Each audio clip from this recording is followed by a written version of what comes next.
יש לנו תוכנית סדורה עם הרבה הפתעות. לערער את המשטר, לאפשר שינוי. ترى لي مرات يلدها غليظ لحمتها مرة نحمنك وبنقوم بواجبنا تجاه بلادنا وأهلنا ومقيمين في عندنا. بنزین رو وقتی میزنه میخواد شما مردم اذیت بشید، میخواد کارهای نظامی نیست، بنزین برای مردمه، بنزین برای اینی که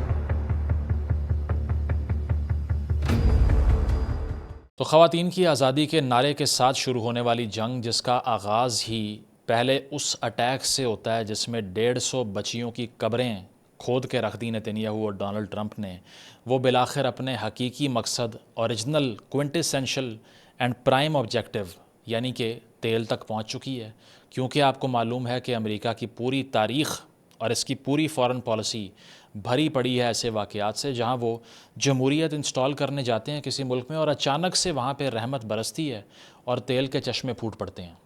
تو یہاں پر بھی یہی ہوا کہ آئے تو یہ خواتین کی لبریشن کے لیے تھے، according to some of the people sitting inside and outside Pakistan and the Iranian diaspora as well, کہ آئے تو خواتین کی لبریشن کے لیے تھے، لیکن بالآخر اپنے منہ سے مان رہے ہیں کہ ہم تیل لینے آئے ہیں۔ اور اگر آپ کو لگتا ہے کہ یہ صرف ہوائی چھوڑ رہا ہوں میں، تو جناب جیرڈ ایگن جو کہ ایگزیکٹو ڈائریکٹر ہیں انرجی کے وائٹ ہاؤس کے ترجمانوں میں سے ایک ہیں، وہ کیا کہتے ہیں جناب؟ جو آفیشل ہیں وائٹ ہاؤس کے، وہ کیا کہہ رہے ہیں؟ وہ یہ کہہ رہے ہیں کہ لانگ ٹرم پلان یہ ہے کہ یہ جو دہشت گرد ایرانی ہیں نا، ان کے ہاتھوں سے ہم نے تیل چھین کے اپنے قبضے میں لینا ہے۔ سنیں ذرا۔ This is a long-term game because what we want to do is get such massive oil reserves in Iran out of the hands of terrorists. تو اب ہم ہو گیا ختم، اپنے منہ سے وہ خود مان گئے کہ ہم تیل کے پیچھے آئے ہیں اور تیل ہی سیز کرنا ہے اور تیل کھانے والی مشینری ہیں ہم۔ تو اس کے بعد میں کوئی دو رائے رہتی نہیں ہے کہ اب انہوں نے اپنے آبجیکٹیو کو اچیو کرنے کے لیے ہی آگے جانا ہے۔ اسرائیل کے لیے آبجیکٹیو جنگ کا کیا ہے؟ Civil war, disintegration of Iran, مختلف حصوں میں ایران کو بانٹ دیا جائے، وہاں پر ایک میسو سول وار ہو جائے اور اس کے ٹکڑے ہو جائیں عراق کی طرح۔ لیکن امریکہ کا آبجیکٹیو جو ہے وہ اسی نوعیت کا ہے، کیونکہ امریکہ یہ نہیں چاہے گا کہ وہ جس ملک میں ایک مرتبہ پھر سے گھسا ہے لیبیا، عراق اور افغانستان کے بعد، وہاں اتنی انسٹیبلٹی چھوڑ کے جائے کہ دنیا بھر کی عوام ان کو لانتے دیں۔ تو امریکہ کا انٹرسٹ تھوڑا مختلف ہے، اسرائیل کا انٹرسٹ تھوڑا مختلف ہے، لیکن کریں گے دونوں ہی بربادی۔ کل رات کو جو سینز ایران کے اندر لوگوں نے دیکھے، جس میں تہران میں ایک مشروم بلاسٹ کے مناظر نظر آ رہے تھے، جس میں ایران کے پورے آسمان کے اوپر صرف آگ ہی آگ تھی، وہ کیسے ہوئی جناب؟ وہ ایسے ہوئی کہ جنگ میں پہلی مرتبہ ہزاروں میونیشنز گرا کے ٹارگٹ کس کو کیا؟ اسرائیل اور امریکہ نے ایران کے آئل انفراسٹرکچر کو، تیل کے جو ذخائر ہیں، جو ریفائنریز ہیں، ان کو اٹیک کر دیا، جو کہ ایک نئی جنگ کا اعلان ہے، اس سے کم نہیں ہے میں یہ سمجھتا ہوں۔ کیونکہ اگر آپ ایران کی معاشی شارک کو کاٹنے کی کوشش کریں گے، کیونکہ آپ یہ سوچ رہے ہیں کہ رجیم گر جائے گی، اس حماقت کو آگے بڑھاتے جا رہے ہیں، تو پھر اس کا رسپانس یہ ہوگا کہ ایران بھی 10 گنا زیادہ انرجی اور آئل اور اس کے علاوہ فریش واٹر سورسز اور اس کے علاوہ جو کارگوز ہیں اس کو پورے گلف میں نشانہ بنائے گا۔ اسی لیے میں یہ سمجھتا ہوں کہ جنگ کا اگلا فیز اب 8-9 دن کے بعد شروع ہو چکا ہے، بجائے کہ یہ سمیٹی جاتی، بجائے کہ مذاکرات ہوتے، یہ مزید ایکسپینڈ ہو گئی ہے کل رات کی بے وقوفی کے بعد سے۔ صبح جب اٹھتے ہیں ایرانینز تو ان کی گاڑیوں پہ تیل سے بھری ہوئی بارش ہوتی ہے۔ اس کی وجہ یہ ہے کہ یہ جو ایسڈ رین کا خطرہ ظاہر کیا جا رہا ہے، انوائرمنٹ کے لیے اتنی بڑی کیٹاسٹرفی ہے کہ تیل ہی تیل ہو گیا پورے تہران میں، اور ساتھ یہ ہے کہ ایک بہت بڑا سموک کا کلاؤڈ آپ کو دکھائی دیا، جس کے بعد سورج کی روشنی تک تہران میں دکھائی نہیں دے رہی تھی۔ یہ اس انسانی بربادی کا ایک مظہر ہے جو کہ ہزاروں سالوں سے ہم اس پلانٹ پہ پھیلا رہے ہیں، اور کل بھی یہی حرکت کر دی انہوں نے، جس کے بعد سے اس جنگ کی ایسکلیشن اب آؤٹ آف کنٹرول ہوتی جا رہی ہے۔ اس سے پہلے کی ڈیولپمنٹس کا اگر ذکر کروں تو مسعود پزشکیان جو کہ صدر ہیں، ان کا ایک سٹیٹمنٹ جو تھا، اس کو ٹرمپ نے کہا کہ یہ تو انہوں نے ہار مان لی ہے۔ سٹیٹمنٹ کیا تھا کہ ہم بھی نہیں اٹیک کریں گے اپنے نیبرنگ کنٹریز کو اگر ایران پر وہاں سے حملے نہ ہوں، لیکن انہوں نے کہا کہ یہ مس انٹرپریٹیشن ہے۔ اور اس کے علاوہ پچھلے 4 سے 5 دنوں میں جب ہم نے گفتگو نہیں کی، اس دوران جو سب سے اہم ڈیولپمنٹس میں سے ایک تھی وہ ڈی سیلینیشن پلانٹس کی ٹارگٹنگ تھی، جو پہلے بھی ہم ذکر کر چکے ہیں کہ ایسا ہونا تھا۔ اکنامک شاک ویو کریٹ ہوگی، یہ بھی ہم نے کہا تھا کہ ایسا ہونا تھا، وہ بھی ہو چکی ہے۔ پاکستان کے اندر 55 روپے فی لیٹر پیٹرول کی قیمتوں میں اضافہ ہو گیا، جو بہت بڑا، اتنا بڑا انپریسیڈنٹڈ اپہیول ہے کہ اتنا بڑا اضافہ پاکستان کی تاریخ میں شاید ایک دفعہ میں نہیں ہوا۔ تو اس پر بھی بات کریں گے، لیکن اس سے پہلے کچھ ڈیولپمنٹس جو ہوئیں اس جنگ کے تناظر میں، اس کی بات کر لیں۔ 8 مارچ کو جس طرح میں نے بتایا، تہران البرز جو ریجن ہے، انڈسٹریل ریجن ہے، اس کے اوپر اٹیک کیا جاتا ہے، جس سے تیل کی ریفائنریز میں آگ بھڑک اٹھتی ہے۔ اس سے پہلے جناب ہم نے یہ دیکھا کہ ایران کا جو کشم آئلینڈ ہے جہاں پر ڈی سیلینیشن پلانٹ لگا ہوا ہے وہاں پر بھی اٹیک کیا گیا تھا امریکہ کی طرف سے. اور اس کے علاوہ اس سے پہلے ایلیجڈلی یہ بھی بات کی گئی کہ ایران کا جو ڈرون ہے اس نے ڈی سیلینیشن پلانٹ جو ہے بحرین میں اس پر اٹیک کیا ہے آ کر تاکہ جو تازہ پانی جو میٹھا پانی وہاں سے حاصل ہوتا ہے سمندری پانی کو صاف کرنے کے بعد ان کو ڈی سیلینیٹ کرنے کے بعد وہ بند ہو جائے. اور اس کے ساتھ ساتھ یہ ہے کہ ایران کا جو کشم آئلینڈ کا ڈی سیلینیشن پلانٹ ہے اس پر امریکہ نے حملہ کیا. اس کے علاوہ یہ بھی ہم نے دیکھا کہ ایران نے یہ کہا ہے کہ جو واٹر انفراسٹرکچر ہے اس پہ اٹیک کرنے کا پہلا پریسیڈنٹ امریکہ نے سیٹ کیا ہے, ہم نے بعد میں کیا ہے. ڈبریز اور لمیٹڈ ڈیمیج سامنے آتا ہے یو اے ای کے فجیرہ ڈی سیلینیشن پلانٹ کے اوپر بھی, یعنی کہ یو اے ای کے اندر بھی جو واٹر ریسورسز ہیں وہ بھی ڈیمیج ہوتے ہیں, بحرین کے اندر بھی ڈیمیج ہوتے ہیں, کویت کے اندر جو Doha West desalination plant ہے اس کے بھی ڈیمیج ہونے کی کچھ رپورٹ سرکولیٹ کرتی رہیں. اب یہ امپورٹنٹ کیا ہے؟ امپورٹنٹ یہ ہے کہ آپ کو ہم یہ بتائیں کہ کتنے پرسنٹ آف واٹر جو ہے جو فریش واٹر ہے جو گلف ریجن میں جو ان تمام خلیجی ممالک میں جاتا ہے جس کے بغیر وہ پانی تک نہیں پی سکتے, سروائیو نہیں کر سکتے, گراؤنڈ واٹر وہاں موجود نہیں ہے. اگر میں بات کروں یو اے ای کی تو یو اے ای کا تقریباً 50% پانی جو ہے وہ ڈی سیلینیشن پلانٹس کے ذریعے آتا ہے, یعنی کہ سمندری پانی جو کھارا ہوتا ہے اس کو میٹھا بنا کے پلانٹ کے ذریعے لوگوں تک سپلائی جاتی ہے. آدھا پانی ان کا وہاں سے آ رہا ہے. سعودی عربیہ کی اگر میں بات کروں تو ان کا تو 70% واٹر ڈی سیلینیٹ ہوتا ہے, یعنی کہ عوام جو کنزیوم کرتے ہیں اس کا 70% فریش واٹر ان پلانٹس کے ذریعے آ رہا ہے جس کو تباہ کیا جا رہا ہے, جس پر اب خطرات منڈلانا شروع ہو گئے ہیں. کویت کا 90% پانی 90% ان پلانٹ سے آتا ہے, قطر کا 50% آتا ہے. ایران کا پتہ ہے کتنا آتا ہے؟ صرف 3%, کیونکہ ایران میں گراؤنڈ واٹر کے ریسورسز موجود ہیں, ایک بہت بڑا ملک ہے. ٹرمپ کو تو خیر علم نہیں تھا کیونکہ اس کی جہالت کا اندازہ آپ لگا سکتے ہیں کہ جیوگرافی کیا اس کو ایران کے 3 شہروں کے نام نہیں آتے ہوں گے. It is a challenge to everybody who claims that he knows what he is doing. He has no idea of what Iran is. Fresh water resources کو اٹیک کرنے کا مطلب ہے کہ آپ گلف کی آبادی کو پیاسا مارنے کی کوشش کر رہے ہو. شاید آپ کو اندازہ ہو کہ یہ جنگ کتنی خطرناک ہوتی جا رہی ہے.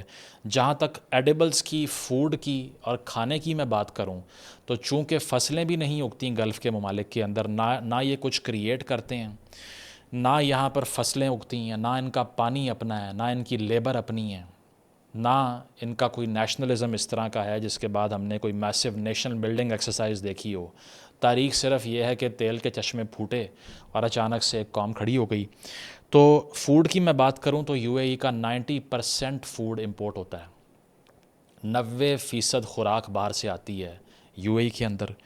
سعودی عربیہ میں 80% خوراک باہر سے آتی ہے, کویت میں 90% باہر سے آتی ہے, قطر میں 90% باہر سے آتی ہے, ایران میں صرف 25% باہر سے آتی ہے. میں آپ کو اناملی بتا رہا ہوں کہ پانی اور خوراک یہ دونوں خطرہ کس کو ہے؟ ان دونوں اعتبار سے 90% خطرہ جو ہے وہ گلف ممالک کو ہے, ایران کو نہیں ہے. کیونکہ ہرمز بند ہوگا, شپس نہیں پہنچیں گے, ڈیسیلینیشن پلانٹس کو ٹارگٹ کیا جائے گا, تو اس کے بعد میں بھوک اور پیاس کا ایک بہت بڑا کرائسس ایمرج کر سکتا ہے گلف کے لیے. ٹھیک ہے. اور دوسری چیز یہ ہے کہ یہ ہو کیوں رہا ہے کہ یہ ٹارگٹنگ ان تمام ریسورسز کی جا رہی ہے؟ اسی لیے کہ اگر گلف بینکرپٹ ہوتا ہے تو کھربوں ڈالر, یہ میں اوور اسٹیٹ نہیں کر رہا, ڈیٹا آپ کو دکھا دوں گا, ٹریلینز آف ڈالرز جو ہیں وہ امریکن سٹاک مارکیٹ کے اندر گلف کنٹریز نے انویسٹ کیے ہوئے ہیں. یو اے ای نے, سعودی عربیہ نے, کویت نے, قطر نے. اگر یہاں بینکرپسی آتی ہے, اگر یہاں خوراک اور پانی کی قلت ہوتی ہے تو ایک جھٹکے میں اگر یہ پیسہ امریکن سٹاک مارکیٹ سے نکال لیا جائے تو بربادی ہو سکتی ہے. So Iran is playing this sort of a game that they want to squeeze U S with pressure and in return U S want to flatten Iran. Israel کا پرائم آبجیکٹو یہ ہے کہ بربادی پھیر دی جائے, کوئی انسان وہاں زندہ دکھائی نہ دے, کیونکہ جس طرح سے کہا جاتا ہے کہ نتنیاہ اور اس کی کابینہ کے تمام دماغ 5ویں صدی میں پھنسے ہوئے ہیں, یہ جھوٹ نہیں ہے. وہ ایکچولی ان ایڈیوٹک سٹوریز میں بلیو کرتے ہیں کہ یہ سب ایک ریلیجس ڈیزائن کے تحت ہو رہا ہے. کچھ تو یہ بھی ایکیوز کر رہے ہیں کہ پہلے بچوں کی بلی دینے کے بعد انہوں نے فیلڈ میں اترنے کا فیصلہ کیا, اسی لیے پہلا اٹیک جان کے اسکول پہ کیا, ایلیمنٹری اسکول پہ, اور وہاں پر آدھے گھنٹے کے ڈفرنس سے دوسرا اٹیک بھی ہوا کہ جو والدین تھے ان بچوں کے جو ان کو اٹھانے آئے ان کو بھی اڑا دیا. تو یہ ایک لحاظ سے انہوں نے بلی دی ہے جو ان کی اکلٹس پریکٹسز ہیں اس کی وجہ سے. Now I don't know about it, but I can clearly see how dogmatic and irrational they are کہ وہ اس کو مذہبی جنگ قرار دے رہے ہیں. نتنیاہو کی تقریر اگر آپ سنیں ہیبرو میں جو اس نے کی ہے, کہتا ہے کہ we have more targets which we won't reveal from now. ہمارے پاس بہت سے ایسے ٹارگیٹس ہیں جو ابھی ہم نہیں بتائیں گے. سرپرائز تیار ہے ایران کے لیے. اس کو انٹرپریٹ ایسے کیا جا رہا ہے کہ یہ وار مونگر جو ہے بالکل مائنڈ لیس انیشیٹو لینے جا رہا ہے, اور یہ تھریٹ ہے نیوکس کا. יש לנו תוכנית סדורה עם הרבה הפתעות. לערער את המשטר, לאפשר שינוי.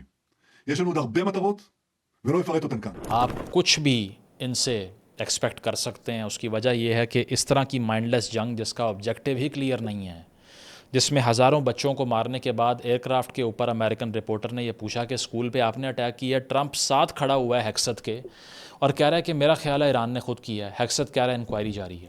That was done by Iran. Is that true, Mr. Hegseth? It was Iran who did that? We're certainly investigating. So these people are lying machines. یہ چلتی پھرتی جھوٹ بولنے کی مشینیں ہیں. جب یہ الیکٹ ہو کے آ رہا تھا اس وقت کی میری ویڈیو اٹھا لیں اگر آپ کو لگتا ہے کہ میں اب پاپولر ٹائڈ کو رائڈ کر رہا ہوں, تو میں یہ کہہ رہا تھا کہ اس آدمی کا آئی کیو جو ہے نا وہ مائنس میں ہے. دنیا کو سب سے بڑا خطرہ ہمیشہ سے اسٹوپیڈٹی سے رہا ہے, ایول سے نہیں رہا. یہ کیلیگولا کی دوسری برتھ ہے. وہ جو رومن ایمپرر تھا نا جس کو میڈ ایمپرر کہا جاتا تھا, جو کہ انٹینسلی شدید قسم کا متشدد ٹائرنٹ, خون بہانے والا لوگوں کا, اور بالکل مائنڈ لیس کہ وہ ایک دن اٹھ کے کچھ ہو جایا کرتا تھا, نیکسٹ اس سے اگلے دن کچھ اور کہا کرتا تھا. So Trump is the rebirth, the reincarnation of a Caligula of the modern times. اور جس طرح سے پوری دنیا کو اس نے خطرے میں ڈال دیا ہے, یہ تیسری جنگ عظیم کا ایک لانچ پیڈ بن سکتا ہے کہ گلف کے 15 ممالک کو لڑانا چاہ رہے ہیں. یہ پہلی بات. دوسرا یہ ہے کہ یہ ایران کے اندر گراؤنڈ آفینسو بھی لینے کے بہت قریب پہنچ چکے ہیں. یہ میں نہیں کہہ رہا, یہ رپورٹس کہہ رہی ہیں. اور اس میں اب بھی یہ خواب دیکھ رہے ہیں کہ جو کردش فائٹرز ہیں ویسٹرن ایران کی طرف سے, وہ ایک کیمپین کا آغاز کریں گے, اور 30 سے 40 آپ کو پتہ ہے ملین کی ان کی آبادی ہے, یعنی کہ 3-4 کروڑ ہیں ترکی میں, ایران میں, عراق میں, سیریا میں. اس طرح سے ترکی ہے وہ بھی جنگ میں شامل ہو جائے گا. گلف کنٹریز بھی آپس میں لڑ پڑیں گے اگر پانی ان کا روک لیں گے آپ, ٹھیک ہے. اور پاکستان کے لیے بھی اتنی مشکل کریٹ ہوتی جا رہی ہے کہ ہماری جو نیوٹرلٹی ہے وہ کس طرح خطرے میں ہے. ذرا یہ بھی سن لیں. وہ اس طرح خطرے میں ہے کہ ایک طرف سعودی عربیہ کی طرف سے بہت زیادہ پریشر ہے, اور آپٹکس پتہ ہے کیا ہیں, آپٹکس بھی یہی ہیں کہ اگر ایران نے سعودی ٹیریٹری اور سرزمین کو مزید اٹیک کیا تو پاکستان آ کر ایران سے بدلہ لے گا. ابھی ریسنٹلی آج سے 2 روز پہلے جنرل عاصم منیر کی میٹنگ ہوتی ہے سعودی لیڈرشپ کے ساتھ. سعودی ڈیفنس منسٹر خالد بن سلمان جو تھے, انہوں نے جو سٹیٹمنٹ جاری کیا میٹنگ کے بعد وہ کیا ہے کہ ہم نے ایرانین سٹرائکس کو ڈسکس کیا ہے, اور ایسکلیشن کو, یعنی کہ سعودی سرزمین کے خلاف ایسکلیشن کو روکنے کے لیے جو جوائنٹ پیکٹ تھا, جو دفاعی معاہدہ تھا, باہمی دفاع کا معاہدہ تھا, اس پر ہم نے گفتگو کی ہے. تو آپٹکس آپ کو یہی بتا رہے ہیں کہ پاکستان کے اوپر کتنا پریشر ہے اس وقت, اور اس میں کوئی دو رائے نہیں ہے کہ they would be under immense and heaps of pressure to come out and condemn Iran and tell them that you can't attack the Gulf countries anymore. اگر پاکستان یہ کرتا ہے تو وہ بھی افورڈ نہیں ہو سکتا. وجہ کیا ہے؟ وجہ ہمارا طویل بارڈر ہے ایران کے ساتھ, اور اس کے علاوہ جو ایک ریلیجس لائلٹی ہے پاکستان کے اندر موجود ایک بہت بڑے نمبر کے سیکشنز کی ایران کے ساتھ. آپ یہ افورڈ نہیں کر سکتے کہ جنگ کی پیک کے اوپر جب ایرانینز کو مارا جا رہا ہے, ایکسٹرمنیٹ کیا جا رہا ہے, بروٹیلٹی ہو رہی ہے, بچیوں کے اسکولوں پہ حملے کر رہے ہیں, اور بے جا ایک جنگ کا جواز بنا کے گھس گئے ہیں ان کے ملک کے اندر, نعرہ لگا رہے ہیں عورت کی آزادی کا, اور اندر سے تیل کے لیے ان کی رال ٹپک رہی ہے. تو اگر ان کے خلاف پاکستان بھی اس جنگ میں کود جائے تو میرا خیال ہے کہ بہت ہی زیادہ سوسائڈل موو ہوگی. اس کی وجہ ہے کہ اس جنگ سے حاصل کچھ بھی نہیں ہوگا, اور یہ میں نہیں کہہ رہا. نیشنل انٹیلیجنس کونسل جو تقریباً 18 مختلف انٹیلیجنس ایجنسیز کی ان پٹ سے اپنی سٹیٹمنٹس جاری کرتی ہے, اور وہاں پر ایک پراپر ڈسکورس ہوتا ہے, ان کی ایک رپورٹ سرفیس کرتی ہے. وہ کیا کہتے ہیں کہ آپ اگر زمین پہ فوجیں بھی اتار لیں تب بھی ایران کے اندر رجیم چینج ان لائکلی ہے. اس کی وجہ کیا ہے؟ اس کی وجہ وہ یہ بتا رہے ہیں کہ ایک تو وہاں کی جو انفراسٹرکچرل ریزیلینس ہے وہ بہت زیادہ ہے, بہت بڑا ملک ہے, ٹھیک ہے, اور ساتھ ساتھ یہ ہے کہ 9 کروڑ کی آبادی ہے اس ملک کی. یہ نہ دبئی ہے, نہ قطر ہے, نہ چھوٹی سی ایئر اسٹرپ ہے, نہ یہ اسرائیل ہے جو کہ لاہور سے اسلام آباد ٹریول کریں گے تو ختم ہو جائے گا, اتنا چھوٹا پیچ ہے, اور پوری دنیا میں گن ڈالا ہوا ہے انہوں نے. تو چونکہ it is a Meesho country, اس کا ایک ایکسٹینسو میسائل اور ڈرون نیٹ ورک بھی موجود ہے, ساتھ ساتھ یہ ہے کہ جو لیڈرشپ کی ریزیلینس ہے وہ بہت زیادہ ہے، اور دوسرا یہ ہے کہ آپ کو یہ بھی معلوم ہے کہ IRGC کی جو لائلٹی ہے وہ ریلیجس بھی ہے، نیشنلسٹک بھی ہے، اور اس کے علاوہ اس میں جو کیپیبلٹی ہے پریشر کو سسٹین کرنے کی وہ 5-6 مختلف احتجاجی تحریکوں میں ہم دیکھ چکے ہیں۔ تو اسی لیے ٹرمپ نے خیر اپنے ہی ملک کی انٹیلیجنس ایجنسیز کو کنسلٹ نہیں کیا اور پورے ملک کو اس جنگ میں جھونک دیا، جس سے دنیا کی پوری معیشت برباد ہوتی جا رہی ہے دن بدن۔ پاکستان کے اندر اگر ہم بات کریں تو 55 روپے کا پیٹرول کا اضافہ کر دیا گیا، جو کہ نہایت انجسٹ ہے۔ اس کی وجہ یہ ہے کہ ہم IMF کے شکنجے سے تو کبھی نکل پائیں گے ہی نہیں۔ ہمیں IMF نے کہا ہوا ہے کہ آپ نے 1 روپے کی سبسڈی جو ہے نا وہ مزید نہیں بڑھانی، اسی لیے جنگ سے جتنا بھی پریشر آئے گا وہ عوام کے سروں پہ پھینک دو۔ بہت سے لوگ جو ہیں میں نے دیکھا ہے کہ وہ کمپیریزن کر رہے ہیں کہ ہندوستان میں اتنا تیل نہیں بڑھا، جاپان میں اتنا تیل نہیں بڑھا، ان کا تیل بھی وہیں سے آتا ہے، ہرمز سے آتا ہے۔ تو مسئلہ یہ ہے کہ وہ ساری کی ساری IMF ڈریون اکانومیز نہیں ہیں، ہمارے تو پلے ہی کچھ نہیں ہے۔ دوسرا، ہماری حکومت کی سیاسی کمزوری اتنی زیادہ ہو چکی ہے کہ ایک ہی نعرہ تھا ان کا کہ ہم جو ہے نا وہ سیاست ہم نے داؤ پہ لگا کے تو ملک بچا لیا ہے، معیشت بچا لی ہے، ڈیفالٹ بچا لی ہے، لیکن ہوئی صرف بربادی ہے۔ دنیا بھر میں اگر میں فیول پرائزز کی پرسنٹیج انکریز دیکھوں، برٹن میں بھی اضافہ ہوا ہے، باقی ممالک میں بھی اضافہ ہوا ہے، لیکن کلیکٹیولی اگر میں بڑے ممالک جس میں ہندوستان آئے گا، UK آئے گا، امریکہ آئے گا، یا جاپان یا چین یا رشیا، اس طرح کے ممالک کی بات کروں گا، تو گلوبل انفلیشن یا پھر جو گیسولین پرائزز کی جو ہائیک ہے وہ 10% سے زیادہ کہیں پر نہیں ہوئی۔ پاکستان نے ایک جھٹکے میں 20% کر دی، ٹھیک ہے۔ اس کی وجہ یہ ہے کہ انہوں نے سوچا کہ ٹیکس تو ہم اپنے آپ سے لے نہیں سکتے، ہمارے لمبے لمبے پروٹوکول بھی ہوتے ہیں، ہم نے ٹاپ کے افسران کو ساری زندگی بھر کے لیے مفت تیل کا تحفہ بھی دینا ہوتا ہے، ان کے بچے بھی یہ ڈریگ ریسنگ کر رہے ہوتے ہیں لاہور، کراچی، اسلام آباد کے اندر، ان کا تیل بھی ہماری جیب کاٹ کے دینا ہوتا ہے، تو ان کو تو ہم ٹیکس نہیں کر سکتے۔ ایلیٹ کیپچر ہماری پوری ریاست ہی اس لیے بنی ہے کہ یہاں شوگر ملیں چل سکیں، یہاں $18 بلین کی سبسڈی کا ایک ایکو سسٹم لگ سکے، یہاں بیوروکریٹس کو جو فری سبسڈائز تیل اور بجلی ملتی ہے اس پہ کوئی بات نہ کر سکے۔ تو کیونکہ پرکس انجوائے کرنے کے لیے ہم پیدا ہوئے ہیں اور 24 کروڑ ہمارے غلام بھیڑ بکریاں پھر رہی ہیں، تو کیوں نہ پھر ان کی جیبوں پہ ڈاکہ ماریں۔ تو مار لیا جناب انہوں نے۔ اس کی وجہ یہ ہے کہ وہ کبھی بھی اپنے ہاتھ سے اپنے خلاف قانون سازی نہیں کریں گے۔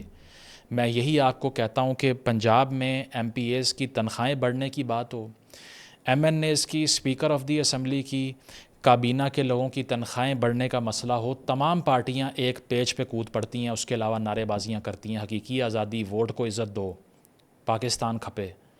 لیکن یہاں پہ یہ سارے اسی اشرافیہ کا حصہ ہیں جو کہ جیب کاٹ رہے ہیں، اپنے آپ کو ٹیکس نہیں کریں گے کبھی ساری زندگی، یہ یاد رکھیے گا آپ۔ تو اسی لیے یہ تحفہ بھی ہمیں اس جنگ کی وجہ سے مل گیا ہے، اور پوری دنیا ذلیل ہو رہی ہے ایک احمق اور سوسائڈل اور پاگل آدمی کی وجہ سے، کیونکہ اس کا بچوں کے ساتھ جنسی زیادتی کرنے کا سکینڈل سامنے آ گیا، تو اس سے توجہ ہٹانے کے لیے اس نے جنگ لگا دی، جس جنگ کا نام ہونا چاہیے میرے نزدیک ایپسٹین وارز۔ میرا خیال ہے کہ ہم سب کو اس کو ایپسٹین وارز کہنا چاہیے۔ اس کی وجہ پتہ کیا ہے؟ اس کی وجہ یہ ہے کہ ریسنٹ رپورٹ ابھی جو سامنے آئی ہے FBI کی طرف سے، اس میں کیا ریولیشن ہو رہی ہے جناب؟ ڈپارٹمنٹ آف جسٹس نے اس سے پہلے جو ڈاکیومنٹس پبلسائز نہیں ہوئے تھے، جو کہ سامنے نہیں آئے تھے ایپسٹین فائل سے متعلق، ان کو پبلک کیا ہے ریسنٹلی، آج سے 1 روز پہلے۔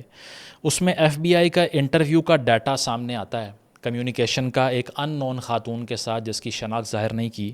اس نے آ کر کلیم کیا ہے کہ 80 کی دہائی میں جب میں 13 سال کی عمر کی تھی تو اس وقت مجھے مردوں کے ایک گروپ کے حوالے کر دیا گیا زبردستی، جس میں ایپسٹین بھی تھا اور ٹرمپ بھی تھا، اور مجھے ابیوز کیا گیا اور اس کے بعد میں تشدد کیا گیا میرے اوپر، اور ساتھ انہوں نے چھوٹی بچیوں کے ساتھ، انڈر ایج بچیوں کے ساتھ یہ سب کرنے کے بعد ڈاکٹرز کا ایک پورا بیچ رکھا ہوا تھا جو ان کی سرجریاں کیا کرتا تھا۔ اور یہ صرف ہوائی باتیں نہیں ہیں، اس پہ رپورٹس جو ریسنٹلی سامنے آئی ہیں آپ پڑھ سکتے ہیں۔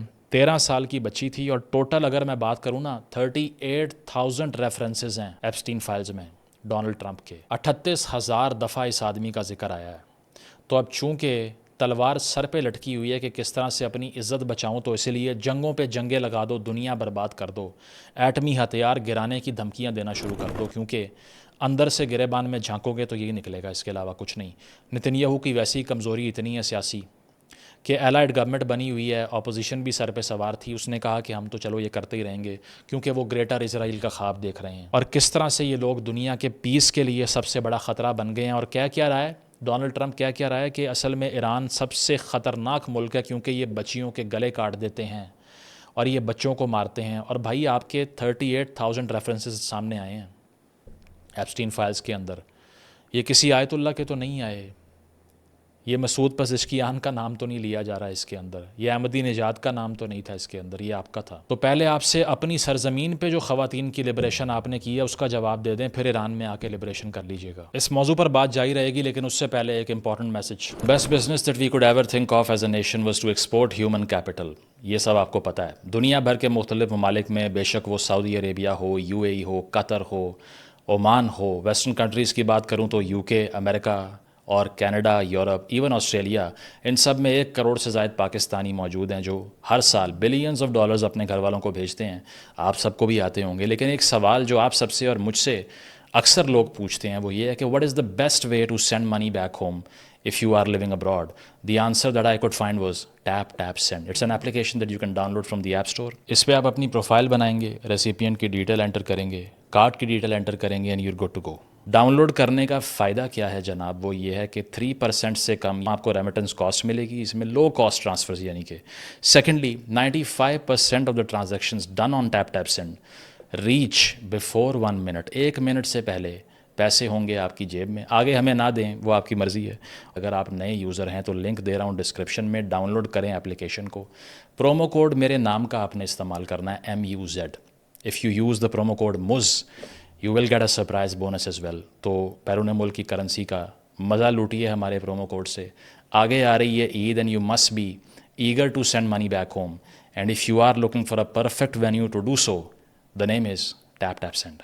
تو جیسا کہ ہم نے آپ کو بتایا تو ہمارے لیے جناب کیا ہے, ہمارے لیے یہ ہے کہ چونکہ ہم نے تقریباً 10-11 ارب کا طیارہ خریدنا ہوتا ہے پنجاب حکومت کے لیے. اس کی وجہ یہ ہے کہ بڑا مشکل ہوتا ہے نا سفر کرنا, گرمی بھی ہے, ایئر پولوشن بھی ہے, اور اس کے علاوہ دنیا میں تیل بھی مہنگا ہو رہا ہے. تو پھر عوام کی جیب ہم نے کاٹنی تھی, وہ کاٹ لی ہے. اور مسلم لیگ نواز کا بہت بہت شکریہ, لیڈرشپ کے لحاظ سے بالکل غائب ہیں یہ لوگ. کبھی دیکھا ہے شہباز شریف صاحب کو کوئی پالیسی سٹیٹمنٹ دیتے ہوئے سامنے آ کے, کوئی بات کرتے ہوئے کہ یہ جنگ میں ہم یہ نیریٹو لے رہے ہیں, ہم یہ پوزیشن لے رہے ہیں, اس قسم کا خطرہ ہے, کوئی عوام سے کمیونیکیٹ کرتے ہوئے, کوئی بات کرتے ہوئے؟ اس کی وجہ یہ ہے کہ پولیٹیکل لوگ ہی نہیں ہیں آپ کے پاس, مزید پولیٹیکل لوگ کابینہ میں بچے ہی نہیں ہیں. آپس کی سیاسی لڑائی کے اندر آپ نے بیوروکریٹ قسم کے لوگ لا کے ملک کو لیڈ کرنے کے لیے بٹھا دیے ہیں جو کہ آنسریبل ہی کسی کو نہیں ہے. لیکن آگے جا کر صرف یہ کہوں گا کہ Pakistan should never ever enter this war on either of the sides. نہ یہ کسی کے دفاع میں اس وار میں انٹر ہونا چاہیے, نہ کسی کی مخالفت میں. اس کی وجہ یہ ہے کہ یہ ٹرمپ اور نتنیاہو ایک ایسی آگ لگا چکے ہیں جو بجھتی ہوئی پراکسی وار کے علاوہ یا بہت بڑی کیٹاسٹرفی جس میں ملینز آف لوگوں کو مارا جائے گا. تو اس جنگ سے پہلے جناب چونکہ ہم نے جس طرح میں نے ایکسپلین کیا غریبوں کی جیب کاٹنی تھی, 55 روپے فیول بڑھا دیا ہم نے, اور ساتھ ساتھ یہ کوئی ایکسپلینیشن ریشنل اس کی ہے نہیں ہے. میرا خیال ہے اس سے آدھا بھی نہیں بڑھنا چاہیے تھا اگر اسٹیٹسٹیکلی دیکھا جائے. لیکن یہ کام اس لیے کر دیا کہ ہم نے 10-11 ارب روپے کا پنجاب حکومت کے لیے جہاز بھی خریدنا ہوتا ہے, اس کو اڑانا بھی ہوتا ہے ہم نے. چونکہ چند خاندانوں اور ایلیٹ کو پالنے کے لیے ایک ملک جس کا نام پاکستان رکھا ہوا ہے, جس میں بیوروکریٹک سٹرکچرز ہیں, اسٹیبلشمنٹ ہے, سیاسی اشرافیہ ہے, چند خاندان ہیں اور کچھ کلٹ لیڈرز ہیں, ان کا ایک مجموعہ بنا کے ہم نے یہ انگریڈینٹس سارے مکمل کر کے کھچڑی پکا رکھی ہے. اس کے لیے آپ اور میں زندہ ہیں.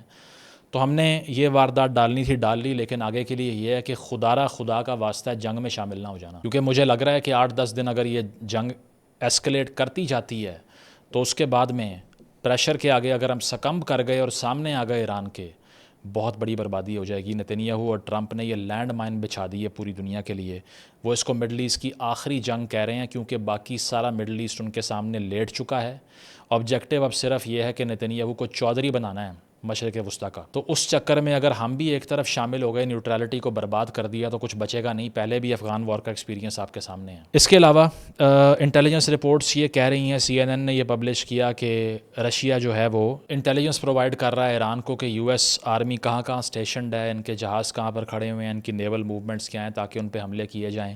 اور چین جو ہے وہ فائنینشلی ان کو سپورٹ کر رہا ہے, اور اس کے علاوہ میسائلز کے مختلف جو ہے نا وہ اسمبلنگ پارٹس ان کو دے رہا ہے.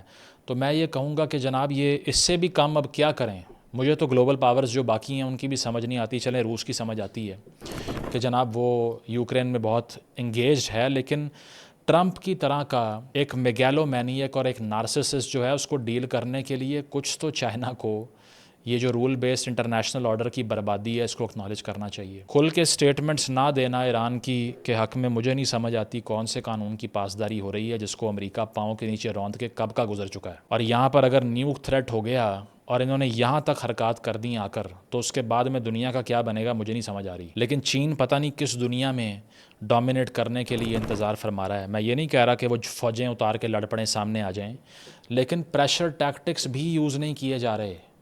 Every body is a silent spectator. ان کو لگ رہا ہے کہ یہ فوجیں اتاریں گے ان کا فائدہ ہو جائے گا کیونکہ امریکہ برباد ہو جائے گا. اس سے پہلے وہ سب کچھ اور بھی برباد کر دے گا نا. ایک ہاتھی پاگل ہو کے پھر رہا ہوتا ہے نا گاؤں میں, تو وہ چھوڑتا کسی کو بھی نہیں ہے. تو یہ جنگ جو ہے دنیا کی معیشت کے لیے بربادی کا سامان بنے گی. اس سے ریکوری کرنے کے لیے آپ کو سالوں لگ جائیں گے. 2008 سے برا اکنامک ریسیشن ہمارے سامنے کھڑا ہوا ہے, اور یہ سب کچھ ہونے کے بعد ایک ریمائنڈر جو آپ سب کے لیے بہت بہت ضروری ہے وہ یہ ہے کہ جب اپنے ملک میں کسی پاگل کو ووٹ دو گے نا, جو جذبات ابھار کے, قوم پرستی ابھار کے, مذہبی جذبات ابھار کے, لیفٹ ونگ اور لبرلز کے خلاف یا لبرل جو ہے وہ رائٹ ونگ کے خلاف اس طرح کے نعرے بازیاں کر کے آپ کا ووٹ چھین لے گا, تو یہ ووٹ کرنے سے پہلے, اس کو سپورٹ کرنے سے پہلے یہ سوچ لینا کہ وہ صرف تمہارے ملک کے لیے نہیں, وہ دنیا بھر کے لیے خطرہ بن جائے گا. رائٹ ونگ پاپولزم نے دنیا کو برباد کر دیا ہے. اس نے سارے ڈیموکریٹک آرڈر کو بھی بالکل آ کر ڈیمولش کیا. اس کے علاوہ جنگوں کو نارم بنا دیا, انٹرنیشنل لاء کو پھاڑ کے پھینک دیا, UN کو ڈیمولش کر دیا, ہزاروں کی تعداد میں انسانوں کا قتل عام کیا. یہ وہ بات ہے جو افلاطون یعنی کہ پلیٹو آج سے ہزاروں سال پہلے آپ کو بتا کر گیا تھا کہ ڈیموکریسی کا سب سے بڑا مسئلہ یہ ہے کہ اس میں سے اس طرح کے ڈیموگوگز باہر آئیں گے جو ٹرنی لے کر آ جائیں گے, جو شدید ظلم کا راج برپا کر دیں گے. تو جو لوگ یہ نعرے مارتے ہیں نا کہ ڈیموکریسی کے علاوہ کوئی سلوشن نہیں ہے, اب بولیں فارم 47 پہ نہیں آیا نتن یاہو, نہ ہی ڈونلڈ ٹرمپ فارم 47 پہ آیا ہے, نہ ہی نریندر مودی فارم 47 پہ کبھی آیا ہے. لیکن جو حرکات ہیں وہ سب آپ کے سامنے ہیں. تو ہمیں سوچنا پڑے گا کہ چاہے ڈیموکریٹک آرڈر اور ڈکٹیٹرشپ ہو, سب میں لوپ ہولز ہیں.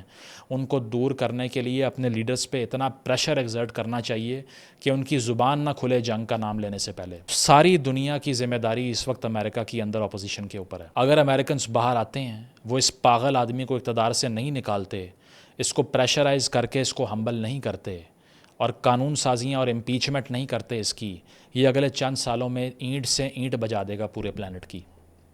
تو پلیٹو نے کیا کہا تھا یہ آپ کو بتا کے اجازت چاہیں گے. اپنی کتاب ریپبلک میں کہتا ہے dictatorship naturally arises out of democracy and the most aggravated form of tyranny and slavery out of the most extreme liberty. کہتا ہے کہ آمریت جو ہے وہ قدرتی اعتبار سے جمہوریت میں سے ہی نکلتی ہے, کہ لوگ کسی ایسے بندے کو ووٹ دے دیتے ہیں جو آمر کی شکل اختیار کر لیتا ہے. اور کہتا ہے کہ سب سے بدترین فارم مظالم ڈھانے والوں کی, ٹرنی کی, ظلم کی, اور سب سے بدترین فارم غلامی کی سب سے زیادہ آزاد ریاستوں میں پیدا ہو جاتی ہے اس ڈیموکریسی کی وجہ سے. ریمائنڈر آپ سب کے لیے یہ ہے کہ اس طرح کی جنگیں ہمیشہ وہی لگائے گا جو ڈیوائسو آدمی ہیں. تمام ممالک کے اندر جو لوگ ڈیوائیڈ کر رہے ہیں, فالٹ لائنز پیدا کر رہے ہیں, آپ کے مذہبی جذبات کو, سیاسی جذبات کو ابھار رہے ہیں, ان سے دور رہیے, بے رحمانہ ان پہ تنقید کیجیے, کلٹ ورشپنگ سے باز آ جائیے, اور رائٹ ونگ سینٹیمنٹیلٹی کو ڈسکریج کیجیے. ادروائز جس دنیا میں آپ اور میں رہتے ہیں, چند سالوں بعد اس کا 1% بھی ہماری آنے والی جنریشنز کے لیے نہیں بچے گا. بہت شکریہ.